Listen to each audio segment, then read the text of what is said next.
بليان خيامال جنة وحقوق الوالدين جنة متي أبو في آيوتي إفر رامرو إسان كان harkaa fi fuulaan isaanitti hammachuun sinja dhukkuba guddaa ammaan tana nutti jiru keessa haadhaa fi abbaa ifitti jallachuudhaan sinja tuniisi alaamaa qiyaamaati rasuulli sallallahu alaihi wa alihi wasallam حديث بريدة إمام مسلم سيسا غيثت في رحمة الله عليه رحمة واسعة من حديث أمير المؤمنين أبي حفص عمر بن الخطاب رضي الله عنه حديث مغنى إمام البخاري سيسا غيثت في دجرة طيب الله ذرا قروا أبا هريرة رضي الله عنه جبريل فيتي بر علامات قياما ناهمي يرو جؤوني أنين بيخو جيني يرو خنا مال جين أنت لدى الأمة ربتا عجيبا قبرتين دلودان مال قوفتا إسي يرو كنا جان مال جي حافظ ابن حجر رحمة الله عليه رحمة واسعة فتح الباري غيزت يرو إبزو خوني مال قرسيسة جي ilmaan hedduun haadhaa fi abbaa isaaniitti jallachuudha jee gaafa duraa yoo laaltan isinii raawuun dhokotu joolleen haadhaa fi abbaa isaanii ni sodaatanii ammaan tana yoo laalte nas'alullah as-salaamata wal aafiya joolleen haadhaa fi abbaa isaanii hin sodaatun sinja gaafa duraa ni sodaata ammaan tana sodaatun sinja si ajaa'ibaan sinja bara waan takka hin sodaatan hin qabajaniin sinja ani bara kana ajaa'ibu haadhaa fi abbaa isatti namni hammaatee milkaa'uu fadhuu saniitu na ajaa'iba bara nam tokkoon agarreen sinja bara haadhaa fi abbaa jallatee nama milkaa'u takkan agarree haadhaa fi abbaan intala isaaniitiin taa'ii yaa intalateen nutiitu tuutun nama siifilaa nutiitu gurbaa saaliyaa siifilaa ja'aniini harka isaanii tadarbitee heerumte cuftii isii adda baatee jirtii jaarsa wajji saa wallaamaasa mee laaliqa hamtuudhaan sinjaa isaan lamaanitti waan feete yoo arkachuu feete rabbiirraa keessaa'uun sinjaa narraa fudhadhuun sinjaa wallaahi tan narraa fudhadhu yoo haadhaa fi abbaa qabaatte wallaahi alladhii laa ilaaha ghayru ballina keessa jirtaan sinjaa barate ibaadaa tee cufaatu rabbiin akkasirraa qeebalu haadhaa fi abbaa keessan jaaladhu miila isaanii duraa hin sostoyini silaa isaan jiraataniin sinjaa wallaahi atahassariin sinjaa bara hin sostohu waan isaan dura hin jiran haadhaa fi abbaan hin jiran rabbi rahmataa godhuuf rahmata waasi nama nurraa du'e cufaatu rabbi rahmataa godhuuf hin sostohu miila isaanii duraayi fi ammas maaliif ni beeyta umriin tiyya ammaan tana mujaamalaan hayyamtu nin sirbaarmaan dhoysadhaan hayyamtu falammaa balaga ashuddahu saniqa yoonin ummaa hamdiinaan jetti isin labbeeka yoon jechuu baadhen saayiqumaatu samirraa nabbu'aan sa'an sinjaa maaliif hin jirtu kaa amas 19 miti kaan amma 25 miti ammaan tana garuu ajallakumurraa akka agartu keessaa'uu xiqqoo ingiliffaa takkaa fi lama haasoynaan yuunivarsitii dheenaan waan biraatiin sinjaa bara hattaa ummata safuwaa filamoota warra jettu warra ajallakumurraa ilmii warra qara'uun sinjaa bara haadhaa fi abbaa isaanii hin kabajanii dhalaa fi dhiiraanuu intala takka hijaaba isii wajjiniin sinjaa bara obboleeyyan keenya ummaa isii duratti hogguutuu maali biddeena nu nyaachistaa jetteeti biddeena qabdee girgiddaan dhoyti hun sinjee kam jette ummaa isii hijaaba isii wajji warra kitaaba qabatee deemu nama biraa dhiisii misla safuwaami nama fakkeenya namaa ta'uu yoo xaaliban ilmin isaanuun sinja haadhaa fi abbaa keetitti hammaannan akhiraa dura addunyuma tana keessatti sirraa qabalaan sinja adduma tanya keessa kanatti tanaasi rasuulli sallallahu alaihi wa alihi wasallam في الحديث الذي رواه الإمام أحمد في مسنده والبخاري في تاريخ الكبير تعليقا وصححه علامة الألباني لشواهده في صحيح الجامع وفي السلسلة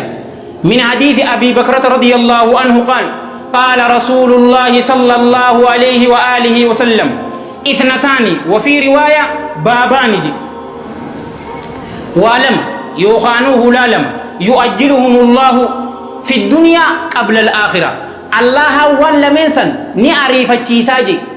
كتاتا إسي من دا إسي توس سيفي عريفة كيسا الدنيا تنقيستي قبل الآخرة آخرة انترتي سني وانت لمن مالي البغي وحقوق الوالدين نمت رورو غدو أبو في أيو في الرامرو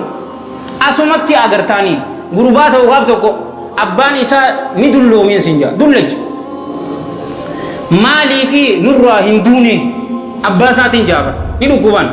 خاتيان نقول إجيتي غافقان أبادا نندمي جيني تي وبليان غيا فودي تي أكا جيسيني تي سين أجيسا جين أباقي نندمي جي الرسناني yaa ilma kiyya as bira nan dabarsinii jeen anis abbaa kiyya asuma birattin ajjeese asuma na ajjeese ni garta abbaa isaa ajjeese inni ilminis abbaa isaa ajjeeseen sinja waan ati arran tana abbaa keetiin jettu ummaa teetiin jettu jecha ati jette akkaataa ati itti jette sanitti boru ilmaa keetirraa arkattan sinja waanuma ati jette heeraan sinja heera rabbii kan jijjiiramne kun yoo dalagaan malji abdillah ibn abbas radiyallahu anhuma rabbiin waa sadii qur'aana keessatti qindi godhee buuse yoo waa takka hojjettee waa takka dhiiste sirraa hin qeebaluu rabbiin jecha ammaan tana jenneesi imaamu dhahabiitu kitaaba isaa diliilee gurguddoo alkabaa'ir kajoo keessa fide fi ammas haafidh ibnu hajar alhaythami khaani asqalaani oduntiin kun xiqqa kitaaba isaa keessatti diliilee gurguddoo kajoo keessatti fidenis zawaajir jaaniin achi keessa fide cufa isaanii rabbiin rahmataa godhuuf rahmatan waasi'a wa atii'u llaha wa atii'u rasuul jedhamu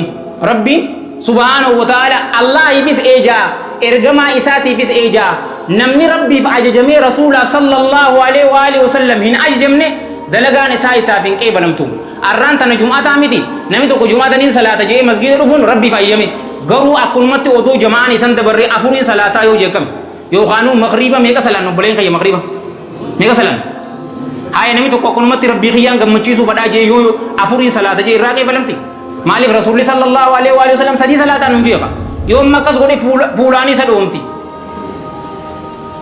وأقيموا الصلاة تلمدا وآتوا الزكاة صلاة خيسان دابدا دابان يرو إسيتين شرط إسيتين بك إسين دابو قبضو دابا أما اللي نمني نسابك أبدن ما لك خيسان نسابك زكاة خنا داجي نمي تو تجارة هي يو صلاة زكاة هم باسني صلاة إساسا يوم القيامة فولاني إسا دوني سنجا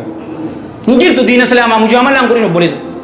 وريك أباتي يو زكاة هم قنن صلاة مقومان صلاة فولاني سندوني خان أمو مالجي أنشكر لي ولوالديك أنا فيس غلطنا قلتي أبو في أيو فيس غلط إساني في قلتي هذا في أبا خيتي موكم ميلالي أبليين خيخ إسلاما أسوني سيتكو جبيسين أكل مطوق أبدي أوفينا قدين سنجابا وانتيسي سنساتيف نقوتي أنا ونطن نينكو فلان سنجي أسو هذا في أبا قبدو أنت مسكين أكنا نمان أكنا جيني جرا مال قوتا نبير أبليسو مال قوتا ما تبرنتيسو وان فيتي أركت مال فيتا بوليس وان فيتين سنجا مال فيت إبادان أكسر راكي بلم تفيتا إسال لما نفقاريتي چلا فيتا هذا في أباخي تفقاريتي وان فيتو هما دو بوليس غيمي نافيمي وان فيت همي جارتي ساليا فيتا هذا في أباخي تفقاريتي مال فيت أرجي تاتي حواسا خيخيستي ملچو فيتا هذا في أباخي كبت وهما دو وانو ما فيتي إسال لما كبت أناس نقلتون فدو ayyoo fi abboos galatoonfadhuuje namni rabbi galatoonfatee haadhaa fi abbaa isan galatoonfanne dalagaan isaa irraa hin qeebantu khasaaraa walla maa khasaaraa salaata salaatteeti rabbitti waywaata garuu ummaa qabda abbaa qabdu obboleessoo mee ilaaleqa barta ajaa'ibaa eega isin rabbi qofa tokkichoomsitanii rabbi gabbartanii wanni godhuu qabdan kalammadaa haadhaa fi abbaa keessaniif tola ooluudha وأعبدوا الله ولا تشركوا به شيئا وبالوالدين قرآن خيستي هذا في أبان رب جل جلال ربي إلمان خيسني فتلو أولا خجو إن أقرتون سنجا إلمان ينقروا هذا في أباب تولا مالي فساني طبيعي دا أكنا من خيك آلين أسيتو جو نقروا إجي هذا المرة إجي إلمان مود أقر رنجاني ربي تنبابا خنا ربي نتو يعجبون سنجا ورا هذا في أبا ساني تفقاري ربي نواقلو يونو رادو أنس ورا إساني دعاء يقولوا ربي نواقلو ورا إساني استغفار خدتو نواقلو سنجا يو هذا في أباك أباتي والله يو أرلاكين سنجا وبليسقي كأنني قدو غيز جرتا تيسدون كأنني تنا يو سر رادو أن خيري قدو سر رادبري غرو أبشر قلبي تيسين جب سوان قدو قبدو في جرا ميلالي إيغا يسر ربي قبرتني هذا في أباك يسنك تلو قبدني تنا رسول صلى الله عليه وآله وسلم في المتفق عليه من حديث ابن مسعود رضي الله عنه قال سألت النبي صلى الله عليه وآله وسلم أي الأعمال أحب إلى الله تعالى خمي دلقوني ديدو جمع الله أولانا تهيدتي الرجالة ما داجين يا إرجما ربي دلقان أكار ربي نمر رجالة مالي جناني قال صلى الله عليه وآله وسلم الصلاة على وقتها صلاة لا يرو إسيت الرد تلقى أكا رب سر رجالة أبليس غيق إسلاما صلاة يرو الآن صلاة قلت ثم أي نيجي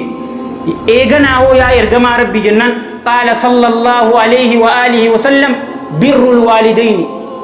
أيو في أبو التقاري دلقو قلت ثم أي إيغنا هو يا إرغما ربي قال صلى الله عليه وآله وسلم الجهاد في سبيل الله قرار ربي خيسة دولودا جهاد في هذا في أبا خير رجال هذا في أبا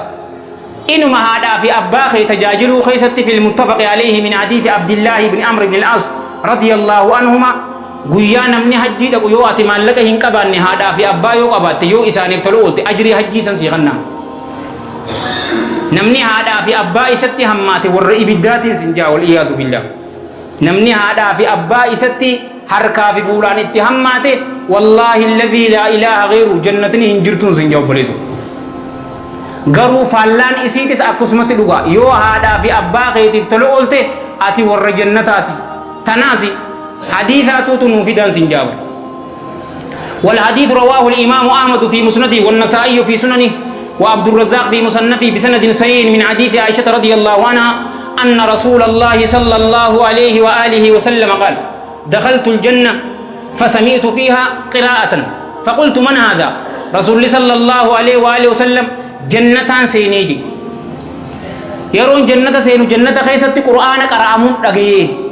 نينجي اينيو خن جناني قالوا ناني جاني حارثة بن النعمان عليه من الله رضوان صحابة قد نمني حارثة خنا بيه خنجرا ميو بوليين خي نمني حارثة بيتنا عبك خيسمي نمتو كنجر نمني كريستيانو بيتنا باستن باسه वो तो क्रिश्चियनों में बेगजे बस हारिता में बेगजे बस हारिता तो नुमान नहीं गई था साहबा में बेनु करते लोला बदरी कैसे जिरा नहीं गया वो फदाइल ऐसा आसों कब्राम पर बाजी तो कैसे नहीं लोला बदरी कैसे जिरा वरी लोला बदरी बूतू साने और ये नदाती रसूल सल्लल्लाहु अलैहि वसल्लम जन्नतां से नहीं जन्नत कैसे तिकाराती कराम तुम लगे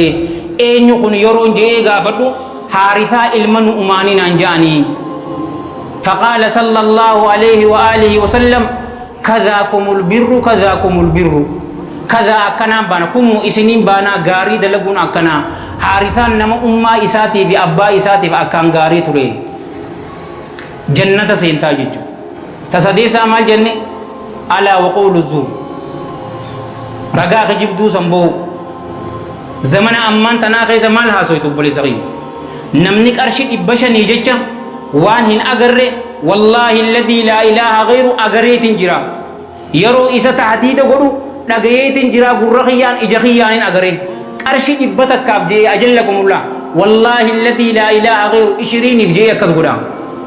رغاج أبو سنبيدتي نما هدا سينو هنكمني هدا أكا سينو قدان سنجي توني علامة قيامات الراهي تناس رسول الله صلى الله عليه وآله وسلم كما في الحديث الذي رواه الإمام أحمد في مسنده بسند صحيح من حديث ابن مسعود رضي الله عنه على ما قياما خيسا مالي جي رغان تبوتني فجأو داجي وكتمان شهادة الحق جي أمس روي سودا رغان أباسا ندو إسا دچي نما دچي تي جيتي مالك تقوتا كتغدي سيدي دچي نما سر رافو سنجا odoo if beekun sanirraan kana magaddisiisu war khijibni namni khijibu maali sifaa munaafiqaa qabu saa wallaa masa kadhaabun ashiriin sinjaa namni ragaa khijibaabo ammaan tana kana ni dheeratti galtee haasawni isaa cufni nu qubatti hin gayu arraaf asumatti dhaabnaa wanni guddaan nu barbaachisu obboleeyyan kiyya ka islaamaa maali ni beeta hogguutuu akka waliin jennu khutubaa babbareedduu qofa walii godhuun faayidaan qabduun sinjaa rannaanaa tana gartee khutubaa bareedduu haasawuu bareedaa haasawuu bareedaa wannin haasawuu sanirraa qadraa isaa buusun jiru qadraa quraanaatii fi hadiisa siyaa maalirraa buustu obboleessu kaapitaalli qabnu isaanuma qofaan sinjaabar garuu gama quraanaatii fi gama hadiisaa hadiibinu tana rasuulli keenya sallallahu alaihi wa alihi wasallam كما في صحيح الجامع وفي السلسلة من حديث أبي هريرة رضي الله عنه أن رسول الله صلى الله عليه وآله وسلم قال إنما بعثت لأتمم صالح الأخلاق أنين خنقنين إرجمين بري gaggaarii haalowwanii isinii guutuufin ergamee jira sallallahu alayhi wa alihi wa sallam. mee ilaali obboleessa ummata kaanis diina islaamaa akka seenuun haasoo babbareedaa kanaan oduun tahini nuti haala keenya tolchachuu qabnaa obboleeyyan keenya nama dhugaa ta'uu qabnaa. yoo ati abbootii kiyya isin bir jaartii teessan mana keessatti yoo kabajaniini ilmaan keessan jaartiilee teessan ni kabajanii garuu ati odoo jaartii ta'e hin kabajine ilmaan keetiin isaan kabaji jechuun sanis tizibtu noo tirfuu baanan san. haala keenya tolchachuu qabnaa haala ifii tolchachuun akka saayibtichi keenaan jiru takka na qobalchiisa cal jaanituma qonuma deemuu takka na garree laa sancaayaa malee haala tolchachuu miti obboleessa dhugaa dubbachuu haala tolo shirkii godhuu dhabuu guddaa ati husnul khuluq ni qabdaa yoo shirkiin goone dura haalli gaariin eenyu wajjiini rabbi wajjiini eegasii rasuula wajjiini sallallahu alaihi wa sallam eegasii ilma namaa wajji ittaqillaa haythumaa kunta wa atbi as-sayyi'ata al-hasanata tamhuha wa khaliqi an-nasa bi khuluqin mak haala keenya tolchachuu qabnaa gama qur'aanaatii fi gama hadiisaa deebi'uu qabnaa obboleeyyan keenya yeroo san haalli itti nu jirru kana keessaa illee haalli keenya ni jijjiiraman jaa arraabasumatti dhaabaa ofii naa godha haasa'u isii jabeesseetiin jira anis kaniin dubbadhisiis warra dhaggeeffate warra dilagatu rabbi nu haa godhu anaaf isin rabbiin addunyaa fi akhiratti rabbi nu haa milkeessu taa'umsa nuti teenya kuni warra guyyaa qiyaamaa isaaniif ragaa ba'u rabbi nu haa godhu allahumma salli wa sallim wa baarik ala sayyidina muhammadin wa